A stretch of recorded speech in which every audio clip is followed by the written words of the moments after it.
সরে যাচ্ছে বিশ্বের বৃহত্তম হিমশৈল গলে যাওয়ার শঙ্কা।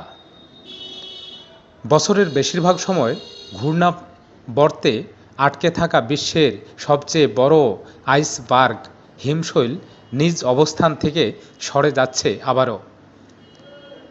এ-23A নামে এ হিমশৈল আয়তনে ৩,৮০০ বর্গ কিলোমিটার, ১,৫০০ বর্গ মাইল, যা আকারে ইংল্যান্ডের গ্রেটার লন্ডনের দ্বিগুণের বেশি। হিমশৈলটির ঘনত্ব ৪০০ মিটার, ১,৩৩২ ফুট। ১৯৮৬ সালে এটি অ্যান্টার্কটিকা মহাসাগর, দক্ষিণ মহাসাগর নামেও পরিচিত থেকে বিচ্ছিন্ন হয়ে পড়ে। পরে তা এ মহাসাগরের উপকূলে যুক্ত হয়। এ-23A এর গুরুত্ব এতটাই যে এর নিম্নভাগ দক্ষিণ মহাসাগরের অংশ ওয়েডেল সাগরের তলদেশ স্পর্শ করেছিল আর সেখানেই স্থির হয়েছিল ৩০ বছরের বেশি সময়। বিজ্ঞানীরা বলছেন এ-23A নতুন করে ২০২০ খ্রিস্টাব্দ থেকে উত্তর দিকে সরে যেতে শুরু করেছে। এর আগে সাউথ আর্কনে দ্বীপপুঞ্জের কাছে এক বিশাল পানির ঘূর্ণাবর্তে ঘুরছিল এটি। গত শুক্রবার ব্রিটিশ অ্যান্টার্কটিক সার্ভে BAS বলেছে হিমশৈলটি এখন আরও উত্তরে ভেসে চলেছে।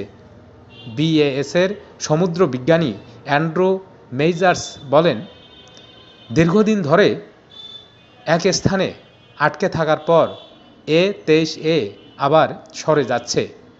এটা দেখা রোমাঞ্চকর।